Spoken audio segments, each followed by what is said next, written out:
Hello, mabuhay, and good morning to my fellow classmates and to our hands-on subject teacher, Sir Robert Wariza. It's a nice day to start our discussion with new learnings to have. By the way, I am Lorie Adlawan. And I am Joselito Abasolo from Bachelor of Secondary Education, major in Filipino. And we are your discussants for today's lesson. For today's lesson, we will be discussing the grading, marking, and reporting system in education that basically teachers needs to do. Absolutely, Miss Adlawan. But beforehand, let us first identify the target objectives for today's lesson. What are lesson objectives? So here's our learning objectives. First, to know the importance of grading, marking, and reporting system. Second is to examine if the grading practices promotes learning. And last, to compare the features and strength of the various types of grading systems. And now, let us start our proper discussion. Grading system is the system that a school has developed to guide how teachers assess and grade student work. It is also the process of applying standardized measurements of varying levels of achievements in a course.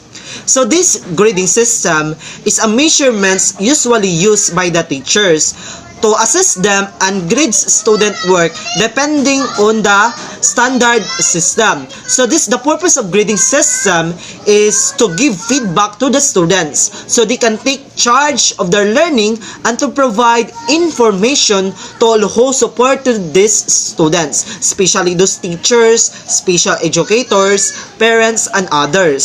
So this grading system will depends on the students' performance, their academic performance, oral assessments, quizzes, and reports. Marking system. Marking is the process of assessing the standard of the written work of students by assigning points for proficiency or correct answers. Educators usually mark students' works in tests, exams, or assessments. The process of marking can evaluate the standard of students. Marks are given for answers according to their standard. So this marking system, we can usually see this during the result of our exams, the result of assessments, the quizzes, that definitely based on the correct answers we have given. So this marking system can evaluate the standard of the students, basically on their result of their exams and their performance. That will help also to provide to the learner and to the teachers to be united and to be connected on what to be evaluated. Reporting system is the system that school has developed for the organization of assignment scores in grade books, either online or paper, and the determination of the final grades for report cards and transcripts. It is also to return or present as a matter referred to a committee with the conclusions and recommendations. So this reporting system is an obligate to the teacher. It is her duty to create their report cards to the students.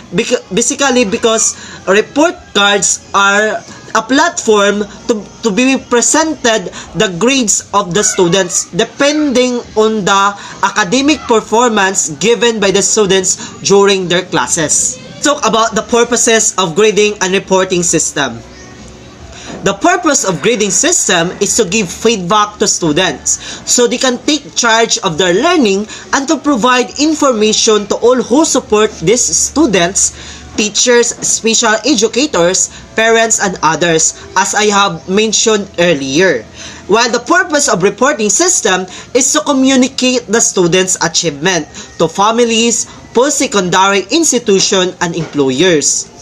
Functions of grading and reporting system. First is to improve students' learning.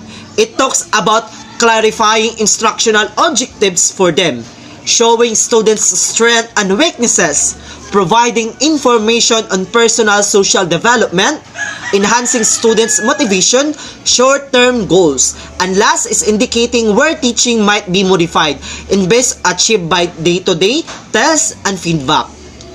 Second, reports to parents or guardians. It is to inform parents and guardians of students on the progress of their wards. Through grading and reporting system, parents will be informed by the teacher related to the academic performance of their children. Third is administrative and guidance uses, helping to decide promotion, graduation, honors, and athletic eligibility. So through grading and reporting system, it will evaluate students if the student is qualified to graduate, promote, or receive an honors degree, and especially will also determine if the student is eligible to enter in the athletic. Then second is reporting the achievements to other schools or to employers. And last, providing input for realistic educational, vocational, and personal counseling. So through grading and reporting system, it will show that education is realistic and also personal, that is based on objective. Norm reference and criterion reference grading system. Norm reference grading is grades may reflect relative performance score compared to other students where you rank, while criterion reference grading is grades may reflect absolute performance score compared to specified performance standards what you can do. So to clearly understand the differences between the norm reference and criterion reference, let us differentiate these two accordingly. Norm reference, it provides information on how the performance of an individual compares with that of others, while the criterion reference, it provides information on how the individual perform on the same standard of objective. Norm reference, individual's standing is compared with that one of a known group, while the criterion reference, it allows users to interpret what individual can do without conducting the performance of others. Percentile rank is obtained to determine the relative standing of norm group, whilst the criterion reference, it is designed to measure the results of instruction. Norm reference, it emphasizes the discrimination among individual, and while for the criterion reference, an individual performance on a specific behavioral of instructional objective emphasizes description of performances. For example, a class A and a class B. For class A has the highest score of 88, for class B has the highest score of 94. They have both the same norm reference, but they are different in criterion reference. For the class A has the 94 criterion reference, for the class B has the 97 criterion reference. If 50% is passing, then for the class A criterion reference is computed in this way. 88 divide 100 times 50 plus 50 is equals to 94 for class E, while for class B is 94 divide 100 times 50 plus 50 is equals to 97 for criterion reference for class B. Another examples are the score of Angela is compared to the mean score of all test takers, and that is a norm reference grading. Katrina passed the competency test in mathematics, and that is a criterion reference grading. It's because the exam is made of an objective type of exam. Jeremy was given an in situ in driving course. It is a criterion reference grading. It is because it is an actual assessment or a practicum. Then the percentile rank of in a day examination is 89%, and that is a norm reference grading. And the last is Jimmy's grade in PE4 is 1.75, and that is a criterion reference grading. Let's proceed to the types of grading and reporting system. First is the traditional letter grade system. Students' performance is summarized by means of letter. So as what we have seen in the report card, at the back page, we can have noticed that mayroong mga letra o titik na binibigyan ng pagmamarka ang mga guro kung saan mayroong indicator rin ng pagtutumbas kung ano ang ibig sabihin ng bawat letra. Second is the pass-fail system. The pass or fail system utilizes a dichotomous grade system. Ito yung pagsasanib o combination ng kumbaga ng dalawang pamaraan ng pagbibigay ng pagmamarka. Third is the checklist of objectives. The objective of the course is enumerated. So, ang pagbibigay ng pagmamarka nila ay nasa pamaraan ng pag-check or pagbibigay sa naaayon sa objektibo. Pang-apat is letters to parents or guardians. Letters to parents or guardians are useful supplement to grades. So, karaniwang itong nagagawa kapag ang isang guro ay nagpapatawag ng pagpupulong or general assembly kung saan ay nagbibigay sila ng mga mensahe lalong-lalo na kapag sa elementarya pa lamang. Next is portfolios. Set of purposely selected works with commentary by students and teacher. So this activity or this requirement might be happen if the teachers and students are agreed for the last part of their semester. And last is parent-teacher conferences. Conferences are useful for a two-way flow of information so that parent and teachers must be connected. It is because it is the best for the growth of the children or the students for the teacher and children for the parent. For making grading system and reporting system. For kindergarten, checklists, anecdotal records, and portfolios are used instead of numerical grades, which are based on the kindergarten curriculum. So, from the kindergarten, it is not it's not based on numerical grades. It is based on the projects. For the grades 1 to 12, learners are granted on the three components every quarter from written work, performance tasks, and quarterly assessment. So basically, this is the most important part for the grade levels. These components are given specific ways which vary. All grades will be based on the weighted raw score of the learner's summative assessments. The minimum grade needed to pass a specific learning area is 60, which is the 10 transmuted to 75 into the report card. So basically, 75 is the lowest grade in the report card. How is the learner's progress reported? So this image, an example of a grading system and a reporting system in the DepEd from the grade level to secondary level.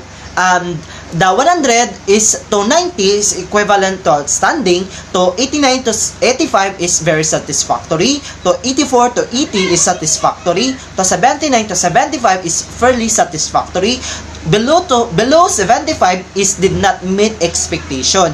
This is similar to the tertiary, which is the higher number is flat 1 is 1.0, then 1.1, 1.2, blah blah blah. Skip to the components of students' grade, methods of computing final grades, grading system for pupil students under K-12 curriculum. Four large components that teachers use in grading system and reporting system is classwork and quizzes, homework, tests, projects and papers, and last is participation. So first is classwork and quizzes. Classwork is, as the same implies, work that is done in class. For example, if the teacher gives his students a worksheet to fill out while they are in his class, that worksheet goes into their classwork grade. This category can also include quizzes, which are mini tests given in information learned over a day or two. Classwork means that it is work under the classroom. So basically, it is mean about quizzes, activity that is done inside the classroom. Homework. Like classwork, homework is aptly named because it is work that is done at home or outside class time. Homework should be something that is given on one day and then collected a day or two later. For example, if the teacher assigns students a reading passage and a questions on Monday and then collects their answer on Tuesday or Wednesday, it's on homework. So homework is done inside your home So it is really important na gumawa tayo ng mga takdang aralin alinsunod para rin sa ating pag-aaral. Hindi lang basta-basta nating ipapasa ang ating mga takdang aralin, ay dapat din nating nilayin. Projects and papers.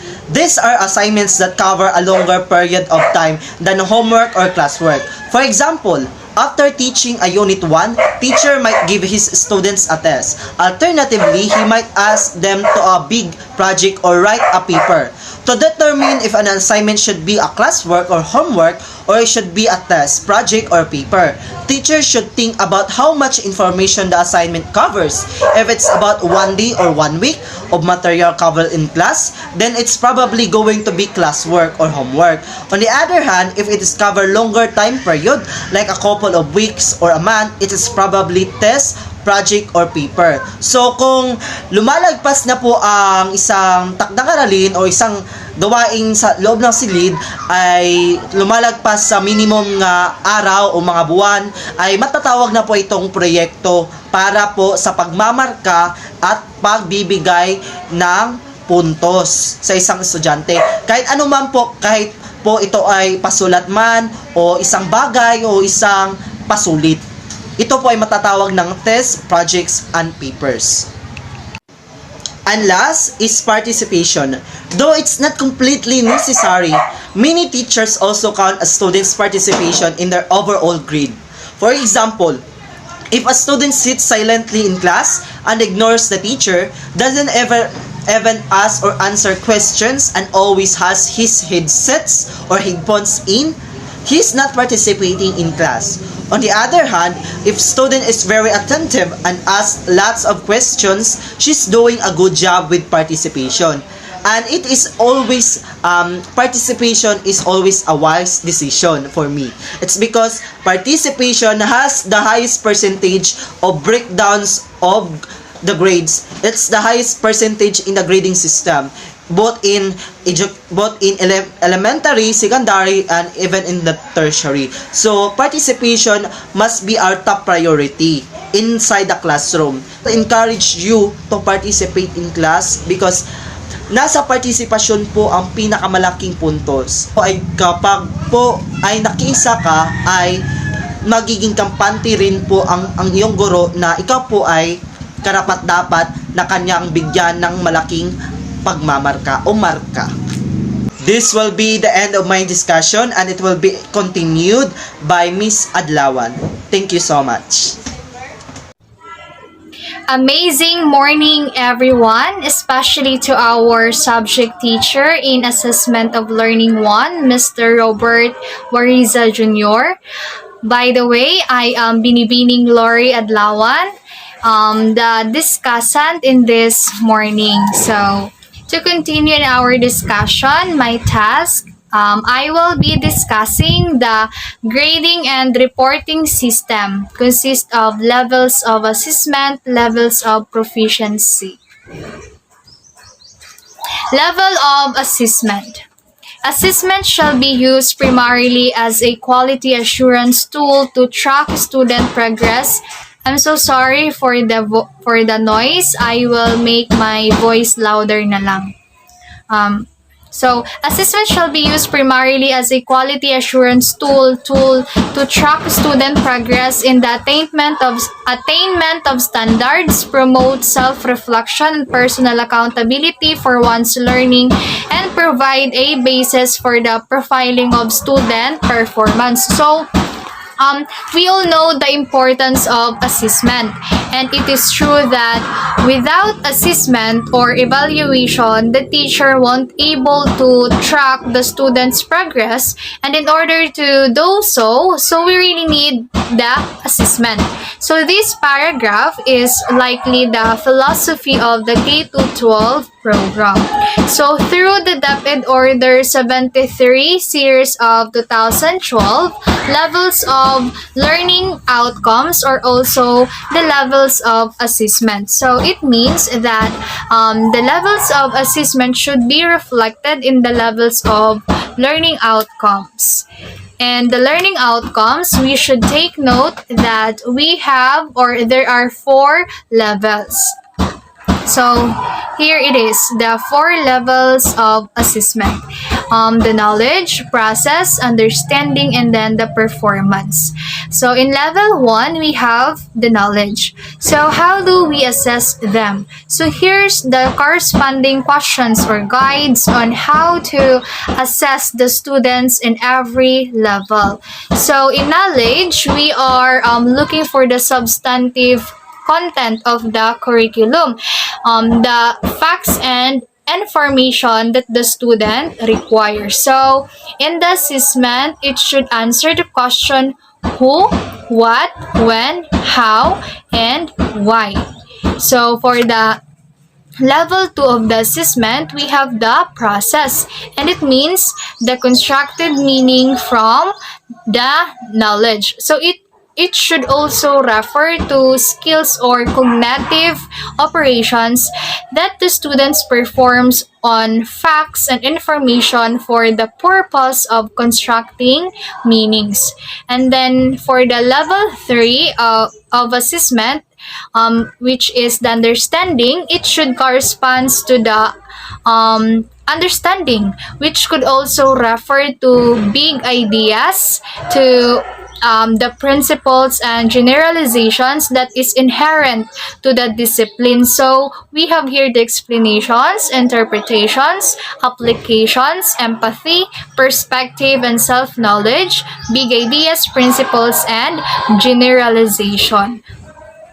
And for the 4th level of assessment, the performance, which corresponds to the performance learning outcome. This is the final or the last because it refers to the product. So how to test or assess here. So this is to assess or to see how the students transfer his or her understanding into life situation or something like product or solving problems.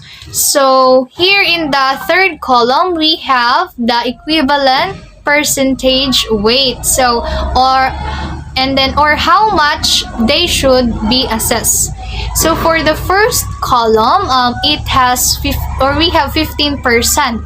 For the second level, it has we have 25%, and then for the third level 30%, and for the last level we have the 30%, and in total we have 100%.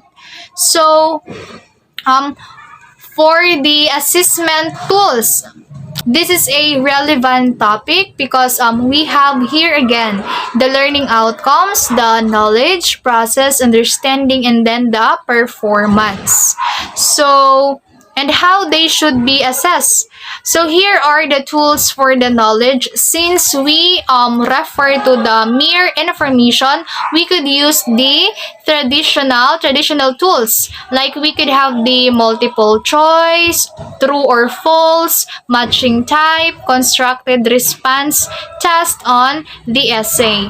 And for the process, the teacher could like make the student do a textual presentations.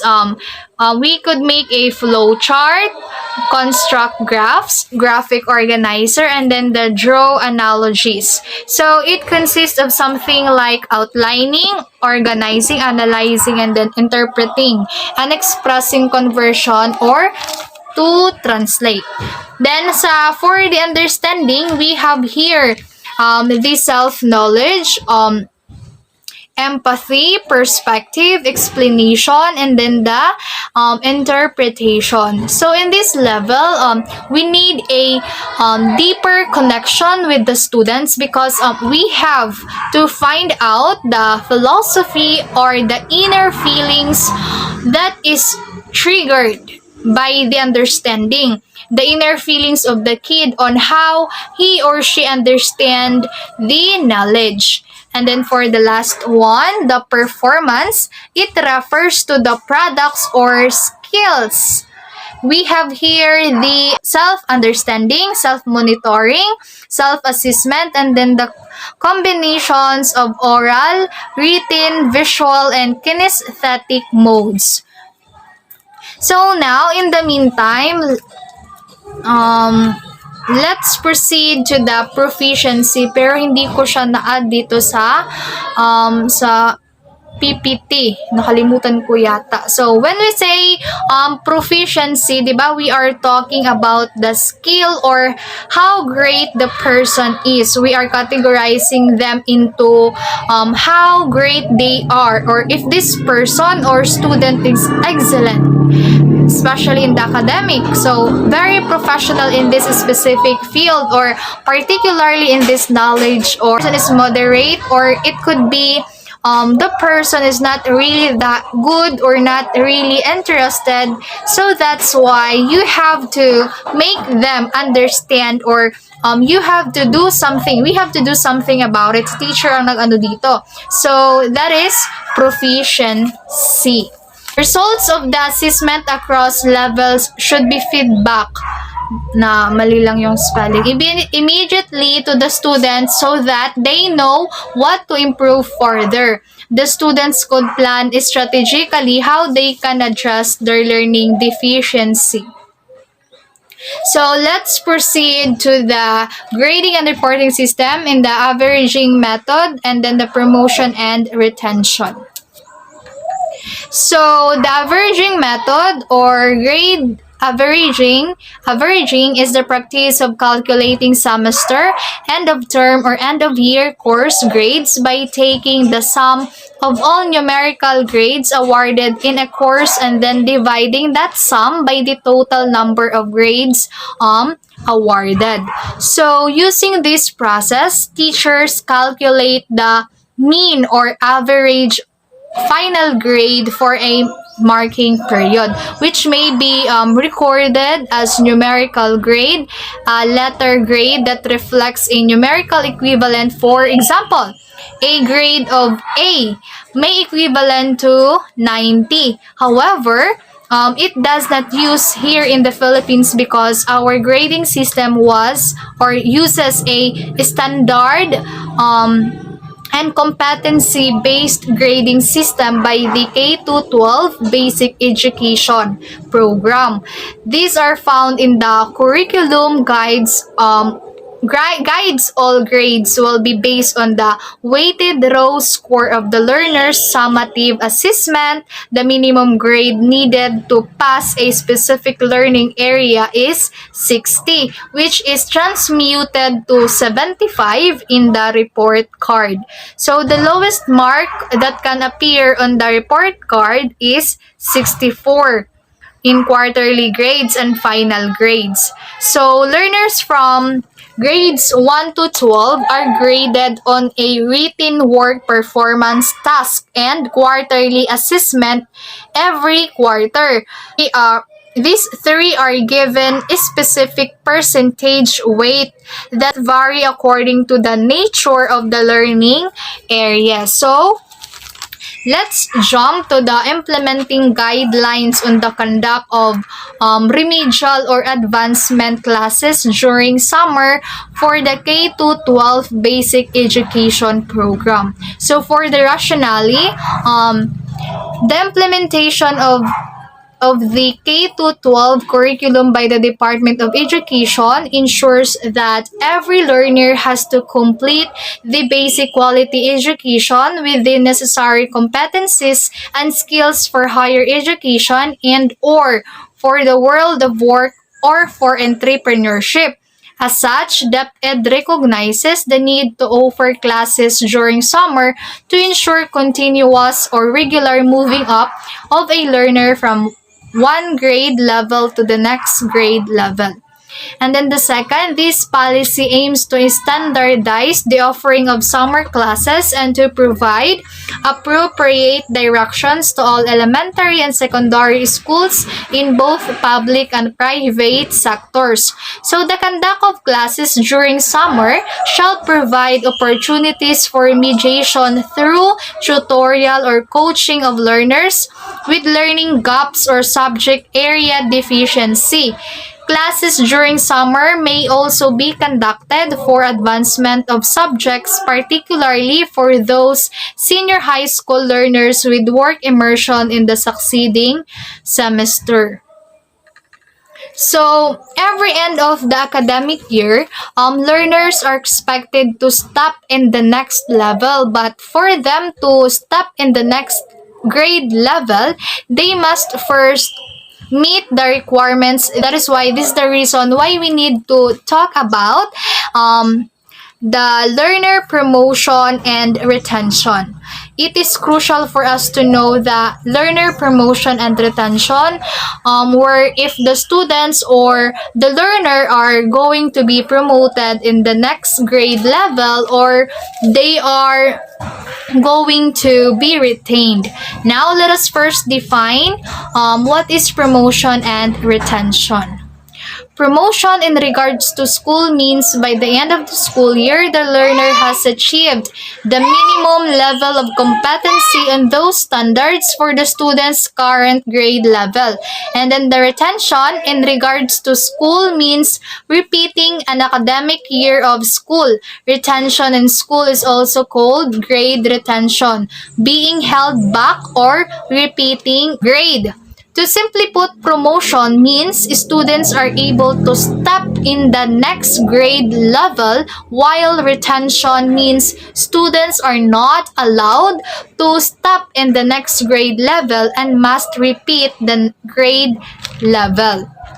So, this section provides the basis for promoting a learner to the next grade level or for retaining learner in the same grade level. So, these decisions must be applied based on evidence and judiciously. A final grade of 75 or higher in all learning areas allows the student to be promoted to the next grade level. So, this is the guidelines to be followed for learners promotion and retention, and this is under the DepEd Order number 13 series of 2018. So for the specific slide, this is the learner promotion and retention requirements and decision for grades 1 to 10. So we have number 1.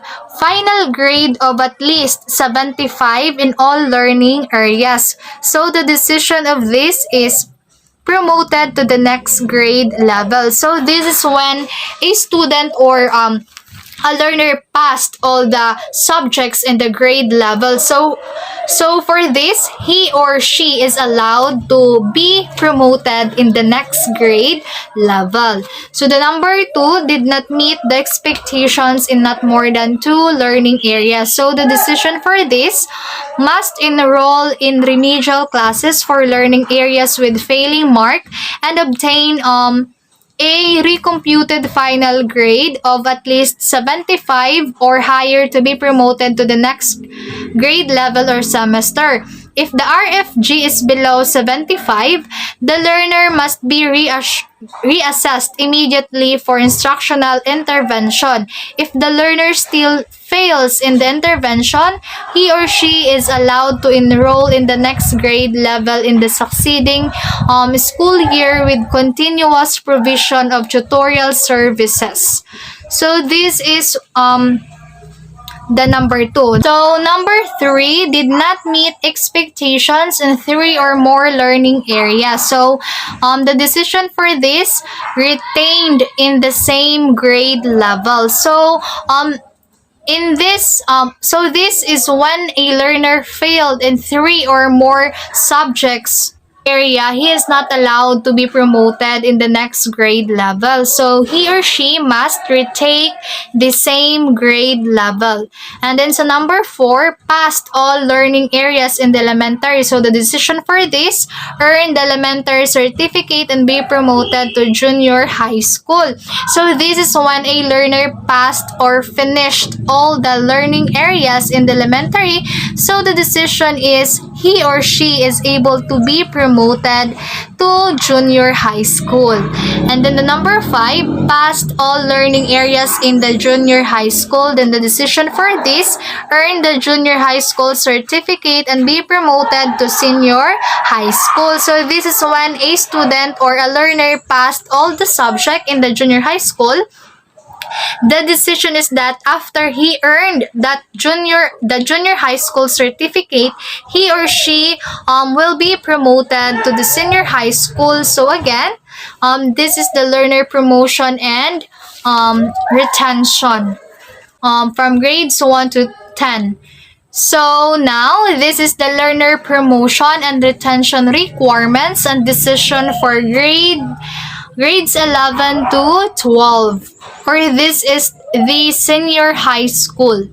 The number 1, final grade of at least 75 in all learning areas in a semester. So the decision for this can proceed to the next semester.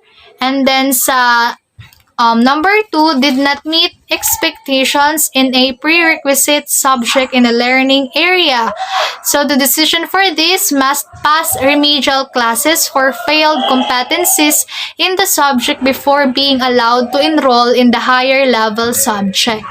Then the number 3, did not meet expectations in any subject of learning area at the end of the semester. So the decision for this, must pass remedial classes for failed competencies in the subjects of learning areas to be allowed to enroll in the next semester. Kasi otherwise, the learner must retake the subjects failed.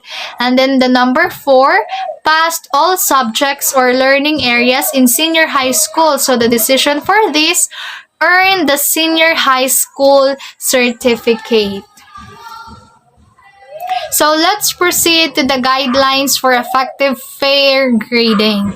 So one of the primary goals of a proficiency-based grading system is to produce grade that more accurately reflect a student's learning progress and achievement, including situation in which students struggle early on the semester or school year, but then put in the effort and a hard work need to meet expected standards. So here are the different guidelines for effective and fair grading. So the first one, describe grading procedures to students at the beginning of instruction. So as a teacher, you really need to present your grading procedure to the class at the beginning of the class so that the students will become aware on how you will grade them. So it is very effective because in that way,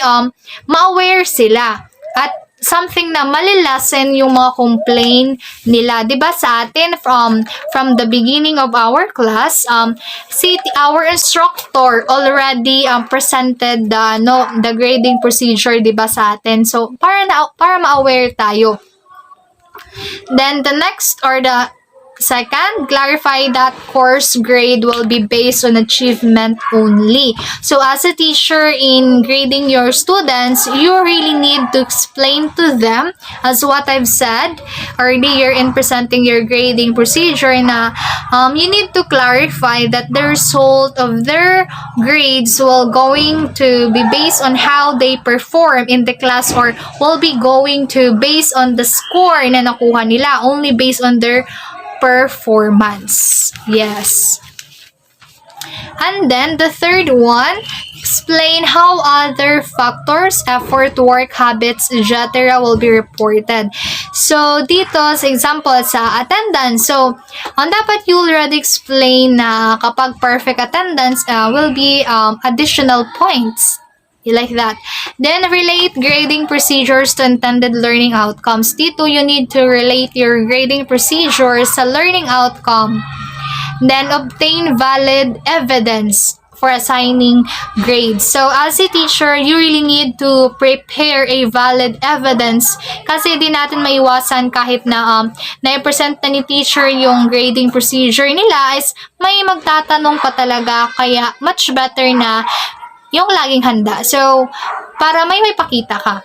So, dito, sa try to prevent cheating, as a teacher, nasa code of ethics na you have to treat your students fairly. Kasi yung job ni teacher is only to compute the grades of your student. Kasi 'di ba si teacher pa nga yung magde-discourage sa atin sa mga students na bawal yung mag-cheat. So tapos ikaw pa pala, si teacher pa pala yung gumawa. That's why as a teacher, you need to prevent cheating. Dapat maging patas ka. You need to be fair always.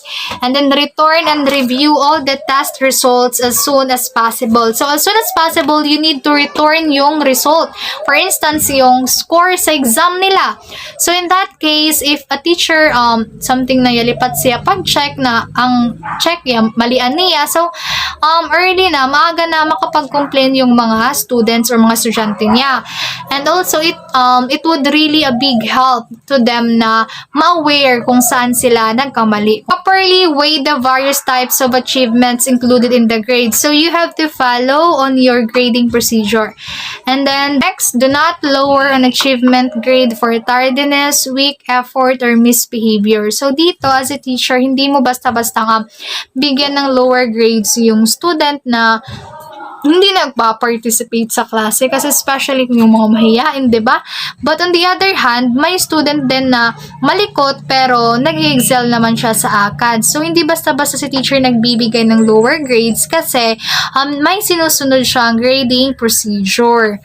O hindi natin alam na malaki pala siya or perfect attendance o kaya sa written naman malaki yung score niya, 'di ba? So binabalance ni teacher 'yon, si teacher nang bahala.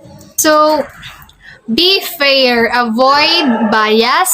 When in doubt, review the evidence. If still in doubt, give the higher grade. So, like what I've said, si teacher should be fair always in grading.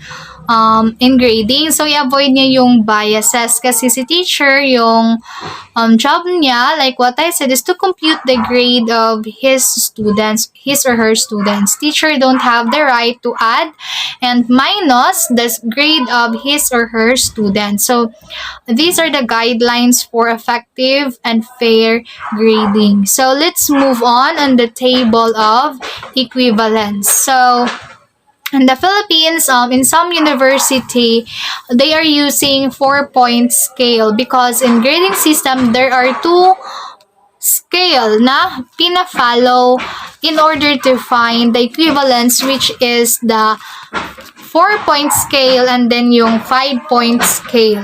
So what is 4-point scale? So yung 4-point scale, yung flat 4 is the highest score, while yung 0 is yung failing grade or score. So in the US, in their universities, pina-follow nila yung 4-point scale. While dito sa atin, sa Philippines, meron ding mga universities na pina-follow yung 4-point scale. Pero ang talaga, majority is the 5-point scale. So ano naman yung 5-point scale? Yung katulad sa ginagamit natin sa NAMSO, kung saan yung flat 1 is the highest grade and then yung 5 is the lowest or the failing mark. Then yung lowest passing marks is yung 3. Then sa K-12, they are using the percent grade or letter grade, like or something both na ginagamit ng sa elementary sa K-12. So now, I will be going to present to you a table of equivalence right now. Ano yun siya? Of some universities here in the Philippines na yung pina-follow nila is 5-point scale or pwede din 4-point scale. So, ito yung number 1 is the University of the Philippines. This kind of grading system is 5-point scale because yung uno or flat 1 is yung malaki. Then, yung 5 is the failing grade. Then, yung 3 is the passing grade. At yung INC naman is incomplete. So, in the other university, University of Santo Tomas, so they are using 5-point scale kasi yung 1 is the highest. Then, yung 5 is the lowest for failing grades. Then, sa Far Eastern University. Sa Far Eastern University, di ba, sa mga school din, sa ibang school din, some of the school are using letter grade system. The written grade nila is may A, Sa A, grade point equivalence nila is 4. So, 4-point scale lang ginagamit dito kung saan yung 0 is yung yung failing grade talaga. So, pag B+, 3.50. Pag B, 3. Siya yung 3 is yung passing score. Then, sa Silliman University, yes, they are using the 4-point scale also. Kasi yung 4 yung highest, then yung 0 is yung failing marks or grade. Like what I've said a while ago, that some school are using letter grade system katulad nito sa Ateneo de Davao University. So, yung gumagamit din sila ng 4-point scale yung ginagamit nila kasi 4 yung pinaka mataas tsaka 0 yung failing marks. So, the International School Manila, ganun din. 4-point scale din yung ginagamit nila. And then sa and then Latin honors. So in the Philippines university and colleges, they give Latin honors in conveying level of the sanctions. So I chose 2 universities. The first one is the University of Santo Tomas. So ang ginagamit nila dito is yung 5-point scale. Kasi yung summa cum laude, 1.2 or flat 1, yun yung summa cum laude. Then yung 1.45 to 1.21 magna cum laude. Then 1.75 to 1.44 cum laude. Then dito din sa Ateneo de Manila University, they are using the 4-point scale. Sa University of Santo Tomas, 5-point scale ang ginagamit kasi flat 1 yung highest, then yung 5 is the lowest or the failing marks. While sa Ateneo de Manila University, ang ginagamit nila ay 4-point scale kung saan yung 4 is the highest and then yung 5 is the lowest. Yan, summa cum laude, 3.87 to flat 4, and then 3.70 to 3.86 magna cum laude, 3.50 to 3.69 cum laude. So, that would be all in our topic in this morning. Thank you for listening.